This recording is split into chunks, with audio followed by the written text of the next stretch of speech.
run out of paper, I will write on my skin so my children's children will never forget that someone loved me so much that they breathed poetry into my lungs. Good evening. You are here with us once more in the Poets' Lighthouse. Poets and poetry lovers, Mario José Pagan Moralés. If I never told you gracias for showing me how to love poetry, I say. I took the road less traveled. Soy el negro, indio, inmigrante in the same plan of dog eat dog. I kept my head, made a heap of all my winnings, walked with kings, and never lost a common touch. To you, sir, what is grass? What is poetry that you fed the child verse, that it has become sinew and marrow, that I have lost sleep trying to solve its mysteries? To you, sir, si el día viene when you don't remember the stranger in the mirror, I will carry your cross. Be eyes, ears, hands. I would paint portraits of Bronx summer Krylon skylines where B-boys and B-girls walk down Tremont towards West Farms. Porque everything was going to be solved on linoleum. Si olvidas Frost, Hughes, Kipling, y Whitman, I will introduce you to Burgos, Piñero, y Raida Guzmán. Señor, te quiero, me has movido el tiempo de mi vida, que todavía sueño that I am a poet. Somos those who break statistics, live, write poetry until our spleen ruptures. Escribiré hasta que se me gaste la tinta y el papel. When I run out of paper, I will write on my skin so my children's children will never forget that someone loved me so much that they breathed poetry into my lungs. Gracias por el verso más lindo, for the saddest lines, for giving me life. Marvelous. Folks, I am Phynne Bell, poet from the Bay Area and your host of the Poets' Lighthouse, bringing you engaging conversations with our global poetry community. With us today is poet Mario José Pagan Moralés. Mario is a Nuyorican poet and cultural worker born in Ponce, Puerto Rico, and raised in the South Bronx. He is currently making his home in Brooklyn, New York. His work has been in anthologies in the Breakbeat Poets Volume 4 Latinx, Birds Fall Silent in the Mechanical Sea, and in 2019's The Performance of Breath edition of the Acentos Review, edited by Peggy Robles Alvarado and Lupe Mendez. Ponce, as his friends call him, is a founding member of the Titere Poets, a collective of poets challenging the boundaries of masculinity and vulnerability. Mario is also a Pushcart Prize nominee and co-founder of La Esquina Open Mic, a series in service to the Latinx poetry community from coast to coast. His forthcoming book, Recetas, will be published by Great Weather for Media to be released in spring of 2022. Mario, welcome to our sacred poetry space. Muchas gracias. Thank you for having me. I'm excited. This is exciting for me because I admire your work so much, so much. So Mario, in the poem that you just shared, which I believe is titled "See If," in this poem are these particular lines. What is poetry? That you feed a child verse that it has become sinew and marrow. And also later in the poem, I will write on my skin so that my children's children will never forget. Someone loved me so much, they breathed poetry into my lungs. What important work do you believe we are causing to take root in here, in this here and now, that cannot do anything else but flourish and become part of irrevocable future generations? Oh, wow. That's a great question. Um, I think that well, for me, for example, in this poem, uh, I this is dedicated to a dear friend of mine, a mentor uh, Mm-hmm. in my youth. And one of the things that he did was he gifted me poetry as a young man. Mm. And at the time, I wasn't really looking at, you know, like, okay, you gave me some books, you gave me some poetry, fantastic. One of the poems that he dedicated to me is "If" by Rudyard Kipling, and Mm-hmm. that's why the poem is called "See," right, as an if. But I think that the importance of the work that we do, whether it's individual or whether it's for ourselves or whether it's for um, when we share our work with the world, we really don't know the impact that our Mm-hmm. work has, right? Yeah. Sometimes we second guess our ability to do this, and it's these seeds that are planted that later produce you know the inspiration that people have. So for me, I'm a kid. You give me Kipling, and you give me Langston Hughes, and I read them and I'm like, okay, I would have never thought that I would be a poet. So you never know. You never know how your poetry touches people. you know um there are times people never come up to you and say, that poem, it really moved me. Like Mm-hmm. you hit the nail in the head. I didn't have words to Yeah. express what I was trying to say. And I think that poets are magicians that way. How many times we've been to an open mic, or how many times we find a book of poetry somewhere, and we sit down to read it, and we're deeply moved by the words that the poet writes, and how it shapes the world. So yeah. So Mm-hmm. Was there a certain epiphany point in that, in that giving to you of this mentor giving you these books, and you beginning to have this burgeoning interest, that one point you said, there's nothing else, this is it, this is where I'm moving forward as far as being a poet, embodying your poetry. so for me, it was kind of like full circle, Mm-hmm. because you're growing up, you're trying to figure out who you are as a person, Mm-hmm. what you want to do for the rest of your life. And then I'm sitting in a living room, um 16. Well, I've been writing since I was 18, but really started taking it serious, about 16, 17 years ago. You're sitting in the living room and you're watching, the poetry show that everyone, watched and inspired a generation, the Poetry Jam. And you're sitting there and I'm like, oh, wait a second. I remember Lewis giving me, these books that I still had in my closet. But again, Kipling's poem "If" was something that I always read. It was kind of like a mantra to me. Mm-hmm. So whenever I felt down, or ever I had a job interview, or I was going through something in my life, I would read it. Because he specifically said, this poem is for you. Yes. This was written for you. So I'm sitting there, and I'm like, oh wow, like Lewis gave me this work. And then years later, I'm beginning to now start working on workshops, and Mm-hmm. I smile because I remember Lewis planted this seed. You know, there's a seed that was planted, um, and I've always been a poet.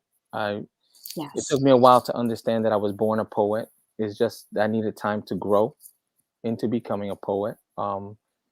So yeah, I was about 30 years old at the Mm-hmm. time, and it just like smacked me in the face. I was like, wait a second. Um, I used to do this. Let me get back into it. Yeah. What you said right there, powerful. When you said that you were born a poet, isn't that the truth? Once you accept it, it is the truth. Oh, absolutely. I used to say, I used to say, uh, I used to say, "Oh, I found poetry when I was 18 years old." Mm-hmm. And there's a poet in my community and a brother of mine, rebel poet, who, if you ask him, when did you know that you were a poet? He off the back, he's like, "Oh, I was born a poet." And I would listen to him, and I'm like, "Well, he says that with so much conviction." Yes. Yeah, Yes. and then you have to get to a point where you're able to believe that and understand it because it's truth. I think every child is born a poet. So It is. And when you also mentioned about mantra, isn't it that our poetry, our mantra, they are affirmations. They do have this way of speaking to us, but they speak to other people too, and they are something that people carry on with them, and they make them their kind of like battle call, their mantra, just like the poem that you repeated to yourself. This becomes something for a next generation to bring, and it's your poetry that they're bringing forward, and yeah, so on and so forth. and as poets, we don't. There are times we go to open mics or we go to a reading somewhere, and no one, sometimes people are shy and they won't say, "Hey, listen, Mhm, it really moved me," But there's times I'll read my poetry somewhere, mhm, and I had a sister. I We went to Philly on a trip, and I read this piece. We were intimate, situation in a home, mhm. and we were sharing poetry, and I read this poem about my dad. Um, and the sister pulled me to the side, and she was like, "You wrote that for me. Like this is my story. This is wow." And you're moved as poets, as people, because we don't expect to have that impact. Sometimes we write for ourselves, um, and we share, and Me too. again, again, I'll say it. We're magicians. We just don't. Half of the time we don't know how our work affects people. So. And that's part of the beauty Mhm. there, that surprise of realizing the the ripple effect of it, that it doesn't just stay with us, it moves forward, it moves outward. Mhm. um, Folks, dearest viewers of the Poetry Lighthouse, um, we are going on a break, but please don't leave us. Come back and have more conversation and poetry with Mario.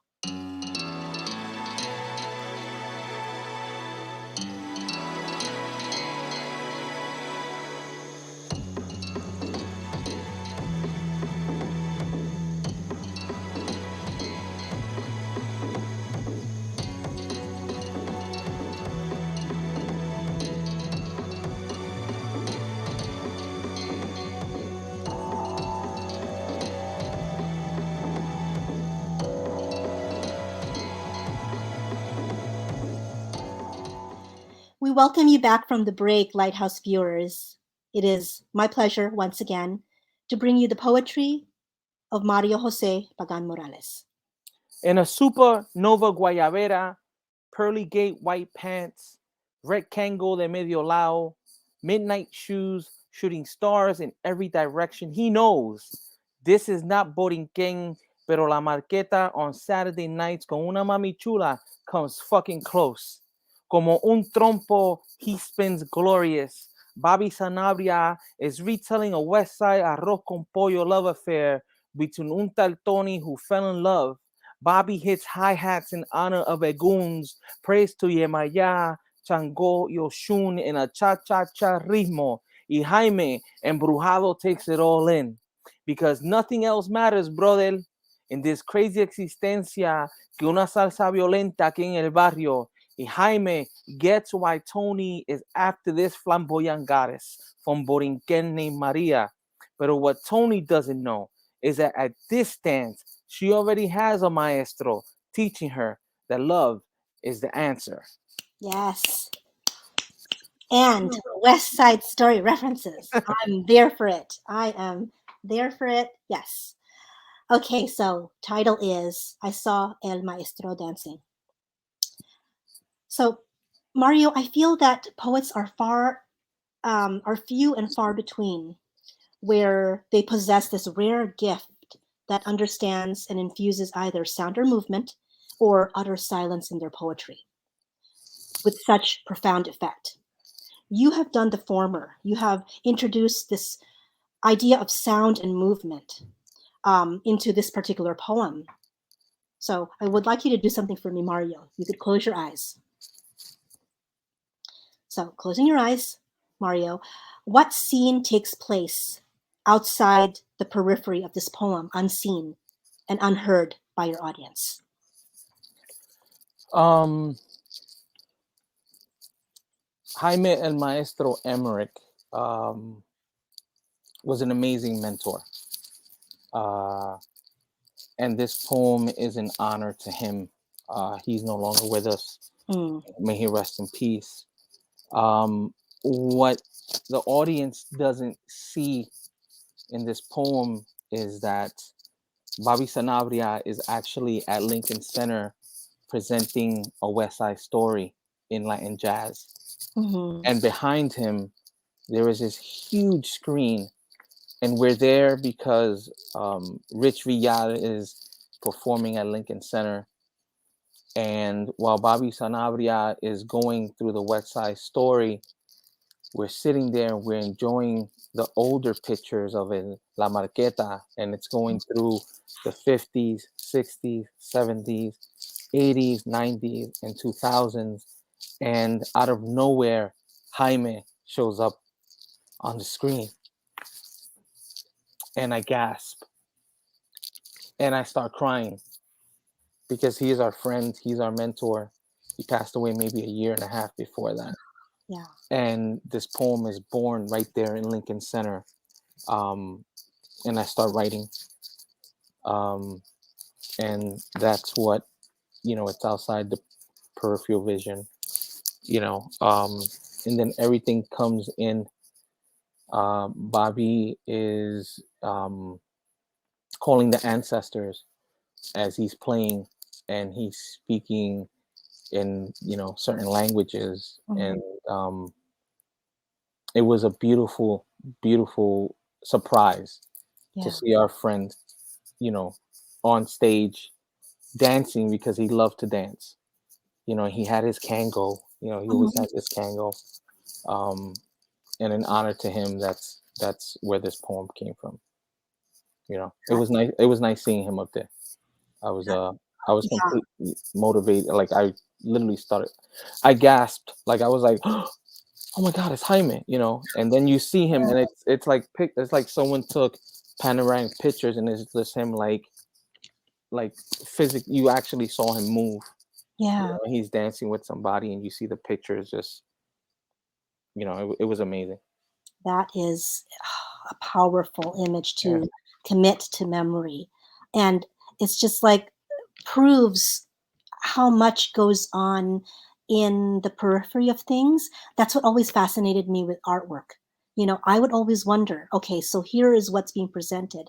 What's going on off here to the side? What's going on off here? There is so much of a bigger, just like you said, panoramic story that's happening. And that's the same thing that when I'm hearing particularly moving poetry, I'm seeing that whole picture very vividly in my head.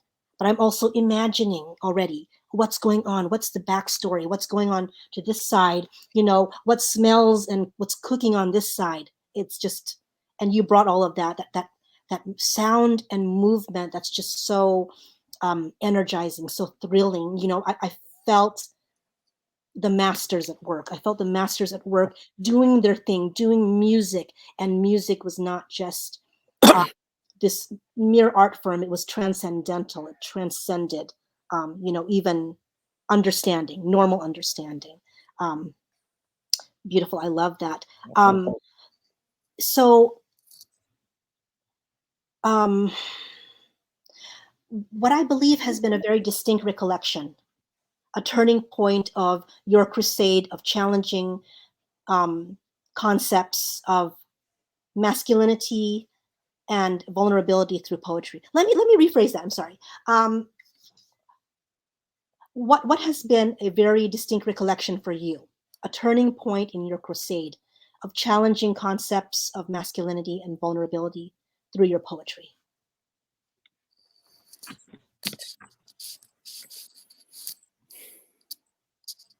I've always been very much, as I was speaking to Elemental earlier, I was raised around women. Um, Mhm.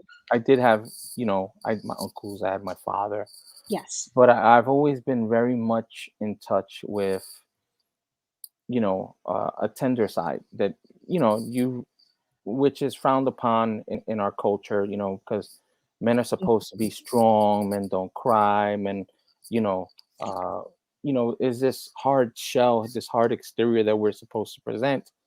And what happens is um, about 2016, a group of poets get together and we start talking about that. We start talking about being vulnerable.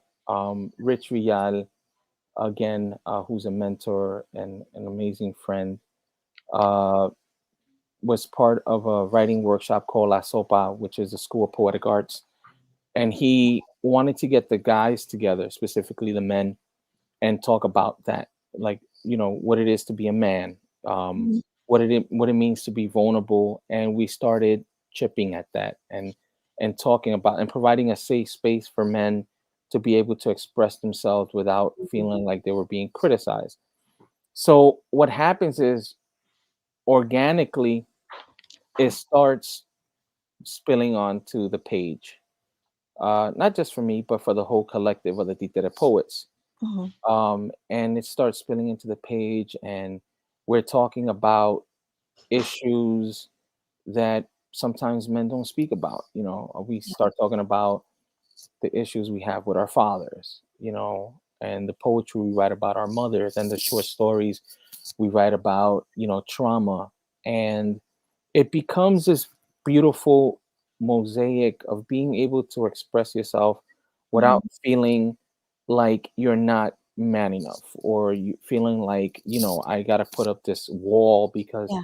this is the perception. For me, it's always been easy to tap into being vulnerable, or to even, look at behaviors and say, like, I have a daughter. My firstborn is my everything, and Mhm. being the father of a daughter, and having an amazing partner, and just, having an amazing sister, and being raised by amazing women. It's I've never had or ever felt, the need to be, you know the man. Mhm. Gotta be the man. I've always been tender with my approach. And I've also called out behavior, whenever I seen it. I have a son who's 18 years old, and it is my mission to uh break, you know generational trauma and how we Mhm. deal with raising our boys. Mhm. But when I started writing my poetry, it wasn't hard to speak about my father, and how much I loved him and how much I missed him. Yeah. When I speak about my abuelo, or when I speak about my abuela, or even when I speak about my mom, there's a lot of, my sister always tells me that I'm in balance with the female and male energies, and there's this balance in me. But it's as it starts spilling out into the page, and I've gone back and read my work. It's a mission of mine to not have to put something out that is that doesn't try to dismantle, patriarchy and Mhm. male task and masculinity, el machismo del Latino. Yeah. you know and if ever I do stumble and I do something, because again it's ingrained in nuestra cultura, I try to go back and look at it and say, okay, how can I do better, moving forward. So, Yeah. you know We're still very much entrenched in that, unfortunately, where it is a hard thing to break out of, and it is something on a daily basis that we have to re-examine. Even on my part, being what does it mean to be a woman? How is that redefined we were even having this conversation. I feel I have to share with you that yesterday about like how women sound, how men sound. Somebody was telling me I have a particularly more feminine voice. I said, what does that mean in the scheme of things? What does it mean? Why do we now? So now I question why is that assigned as female? Why can't a man or somebody who is identifies male have just as mellifluous a voice, just as a melodious, pleasant, traditionally female sounding? So a lot of these things I question. I mean, I question with joy. I question with joy because I would like to re-examine and break apart and put together these norms that we were taught and reform them according to what I'm seeing being placed before me, reforming them around that to form something that is beautiful and progressive. Absolutely. I mean, I for some weird reason my voice has changed through the years, but Uh-huh. when I was younger and I would pick up the phone, it was always, "Hello, ma'am, can I please speak to?" And I would be like, "Well, it's actually sir," you know. But even in the way that I've dealt with friends, the way that I've in my relationships, the way that I've approached it and dealt with people, my sexuality was questioned, because um guys are not supposed to be like that, like you're not supposed to share your feelings or express yourself, or Mm-hmm. it would make people feel a little, questionable as to my sexuality. And I'm like, well, why can't why can't a man be tender? Mm-hmm. Why can't he be understanding? Why can't he share his feelings? Mm-hmm. And all of that stems from all this belief that men are supposed to be, emotionless, that they're not supposed to feel, that they're not supposed to care so much. You're supposed to work and provide for the family. Mm-hmm. We're not supposed to be nurturers. Yeah. And I call total bullshit on that. Yeah. We could be all of that. Me too. Yeah. So yeah. And you wonder really where this began because obviously this is not something that predates written history or other cultures' history. And when you look back, you'll see that there was no partition between what this male role was, what this female role was, or even this the separation of gender for a lot of cultures, or saying that nurturing is this, um, being strong is this gender, pink is associated with this, blue is Mhm. associated. That was something that happened at some midway point. Some unfortunately, for with a lot of the things that I've looked back on, some westernized midway point, because for a lot of cultures worldwide, which have been cultures long before, these weren't things that were taught. These weren't things that were incorporated or Absolutely. Yeah. yeah. um Mario, what current topic is most pressing on your mind right now, and what is this topic, and how is it fueling your current writing? Um, so my book Receta is an interesting journey because Hmm. it's a journey of me being born on the island but raised on the mainland, and looking at rediscovering uh, myself as a Boricua man, Hmm. trying to rediscover my history, remembering.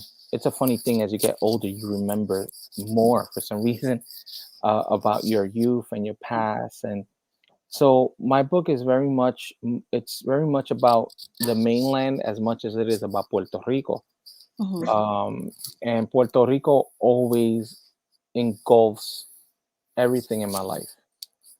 um so recently what's been most present in my life right now is the politics on the island. And I'm not here to say that I know everything that's going on the island, because it's different to be from the mainland and to actually live on the island and live the politics of the island. Shout out to our brothers and sisters who are doing amazing work out there. But currently, I think one of the things that's happening is, these tax write-offs that are affecting property and real estate, and and people trying to move into the island and make these rules and trying to privatize the land, Yeah. and and how that affects the people on the island. I'm looking forward to spending a week in April on the island, and even that I feel a little weird because I'm coming to on vacation. Yeah. So I'm very mindful of what I'm gonna do on the island, and give back.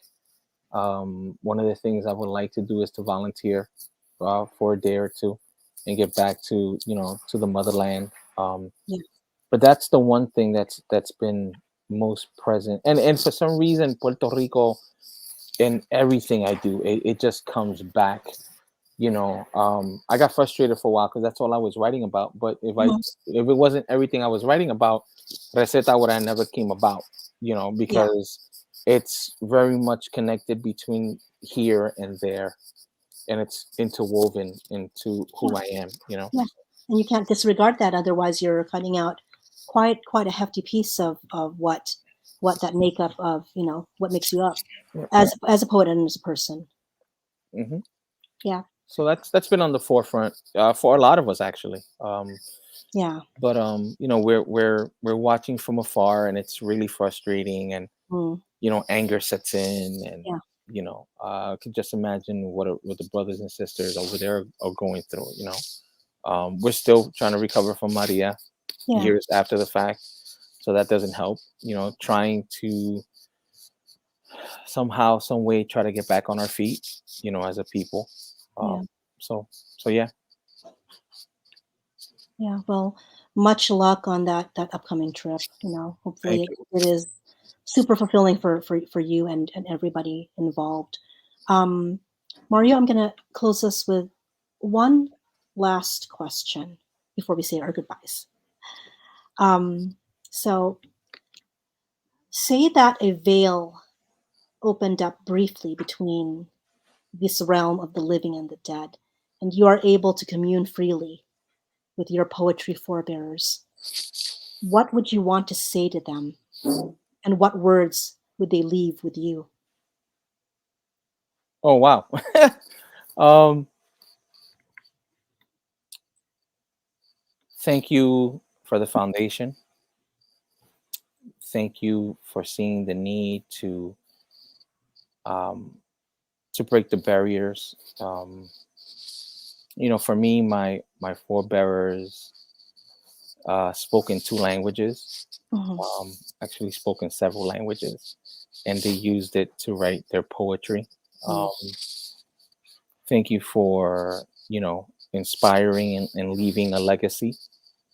um and the only thing that comes to mind that they will tell me is, um to quote a mentor of mine, who passed away several years ago, Keith Roach, um, just do the work.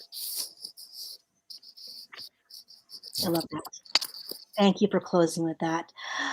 A deep and heartfelt thank you to Mario for being here with us today. Um, Folks, viewers, please continue to find out everything about this charismatic poet by making sure that you follow him on social media at Mario underscore Jose underscore Pagan underscore Moralés, and at Titere Poets on Instagram, at MJP Morales on Twitter, and Mario J. Pagan Morales on Facebook. Also, keep up to date on all things Poetry Global Network by subscribing to our YouTube channel to receive notifications on new episodes, and following us on Facebook, Poetry Global Network, as well as Instagram, Twitter, and TikTok at the PGN official, and finally, finding us at www.poetryglobalnetwork.com. I hope you all have a fantastic weekend. We welcome you back from the When I run out of paper, I will write on my skin so my children's children will never forget that someone loved me so much that they breathed poetry into my lungs.